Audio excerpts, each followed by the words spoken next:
Sa isang payak na bayan sa probinsya ng Quezon naninirahan ng isang masayang pamilya. Si Rigor at ang asawa niya, na si Linda ay nagsisikap na tinataguyod ang kanilang pamilya para sa kanilang nag-iisang anak na si Mira sa pamamagitan ng pagtatanim ng palay. Isang maliit na lupa ang binigay kay Rigor ng kanyang ina at ng kanyang kuya Ruben. Mas nakaaangat sa buhay si Ruben kaysa kay Rigor. Nakatira si Ruben kasama ng kanyang ina sa malaki at lumang bahay na namanan ng kanilang ama sa kanilang lolo at lola. Nung nabubuhay pa ang ama nila ay mas malapit si Rigor dito. Dahil si Rigor ang masipag na anak na laging katulong nito sa pagsasaka ng kanilang mga bukid, ngunit sa kasamaang palad ay binawian ito ng buhay dahil sa sakit. Si Ruben naman ang spoiled na anak ay mas malapit sa kanyang ina. Nakapag-aral ito sa Maynila, ngunit dahil sa barkada ay naglustay lang ito ng pera hanggang sa pumanaw ang kanilang ama. Si Linda ay dating kasambahay nila na inibig ni Rigor dahil sa angkin nitong kagandahan. Bagamat hindi gusto ng ina ni Rigor si Linda ay pinakasalan pa rin ito ni Rigor. Kaya naman nang pumanaw ang kanilang ama, ay mas lalong hindi naging maganda ang trato ng mag-inang si Aling Gina at Ruben sa mag-asawa. Pinenta ng mga ito ang malaking bahagi ng kanilang lupang sakahan. Naiwan lang kay Rigor ang maliit na bahagi ng lupa, at ito ang kanyang pinagyayaman. Doon din sila nagtayo ng maliit na barong-barong at nagsimulang bumuo ng pamilya. Si Ruben naman ay walang alam sa pagsasaka. Kaya ang pera na pinagbentahan ng kanilang lupa ay ginamit ng nanay Gina niya sa negosyo. At iyon ay ang kiskisan na kalaunan ay kay Ruben din pinamana. At dito nagsimula ang kwento ng buhay, pakikipagsapalaran, pangarap at pag-ibig ni Mira, ang anak ni Rigor at Linda, na gusto ko pong magpatuloy sa kolehiyo, ang sabi ni Mira sa kanyang ina. Isang araw na nagbibilad sila ng palay sa tapat ng kanilang maliit na bahay. Anak, gusto talaga namin na makapagtapos ka ng kolehiyo kaso baka hindi na namin kayanin ang gastusin sa pag-aaral mo. Napakaliit lang ng lupang sinasaka ng tatay mo. Yun nga po, Nay Kaya gusto kong magtapos dahil nakikita kong nahihirapan na kayo ni tatay. Gusto ko kayong mabigyan ng magandang buhay. Nasa edad 15 na si Mira ng mga panahong iyon at malapit nang matapos ang sekundarya. At pangarap niya na magpatuloy sa kolehiyo. Magandang bata si Mira dahil gwapo din si Rigor at sadyang maganda si Linda. Sa murang edad ay kakikitaan na ito ng magandang hubog ng katawan. Hindi katangkaran pero malaking dibdib at maumbok na likuran. Kaya marami sa kabinataan sa kanilang lugar ang nais na ligawan siya. Ngunit mataas ang pangarap ni Mira at gagawin niya ang lahat matupad lang yon. Alam niya kasi ang ginagawang pang-aapi sa mga magulang niya ng kanyang lola at Tio Ruben. Mira, mag-aaral ka pa ba sa kolehiyo? Tanong ni Jake isang hapon na pauwi sila galing eskwela. Si Jake ay kababata ni Mira at matalik na kaibigan. Dito lang din nagtitiwala sila Linda at Rigor na makipagkaibigan si Mira. Dahil anak ito ng matalik na kaibigan ni Rigor at napakabait ding bata nito. Parehas ni Mira ay nais din nitong makatapos ng pag-aaral at maiahon sa hirap ang mga magulang. Ang sabi ni nanay baka hindi na nila kayanin ang gastos. Malungkot na sagot ni Mira. Ganun ba? Ako sakaling hindi na kayanin nila nanay na gastusan ako sa kolehiyo ay magtatrabaho ako habang nag-aaral sa ad ni Jake. Talaga? Kaya mo yun? Oo naman Mira, kahit ikaw pwede mo yung gawin. Pero saan naman ako hahanap ng trabaho? Ang alam ko lang ay magbilad ng palay, sagod ni Mira. Kung papayag ka naman Mira, magtatrabaho na ako at ikaw na lang ang tutulungan ko sa pag-aaral sa ad ng binata. Ha? Bakit mo naman gagawin yun, Bear? Humawak si Jake sa kamay ni Mira at ngumiti. Gusto kita Mira at mahal. Kita noon pa. Siguro naman ay ramdam mo rin yan. Pagtatapat ng binata. Oo, ramdam ko yun Jake at ganun din naman ako sa'yo. Pero mga bata pa tayo at pareho tayong may pangarap. Nagningning ang mga mata ni Jake nang malaman na parehas pala sila ng nararamdaman ng dalagita. Napayakap ito kay Mira at kinagulat niya iyon, kaya naitulak niya ng bahagya ang binata.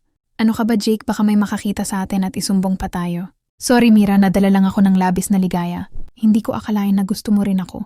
Yumakap itong muli at sa puntong iyon ay napayakap na din si Mira. Mira, mari ba kitang mahalikan ngayon? Paalam ng binata. Jake, baka may makakita sa atin. Lumingalinga si Jake. Walang makakakita sa atin dito at napakaraming puno na pwede nating kublihan sa ad ni Jake. Hinatak nito si Mira sa likod ng malaking puno at doon ay biglang hinalikan.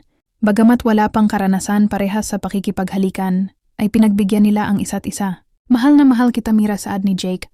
Mahal na mahal din kita Jake sa ad ni Mira. Muling hinalikan ni Jake si Mira at tumugon din naman si Mira.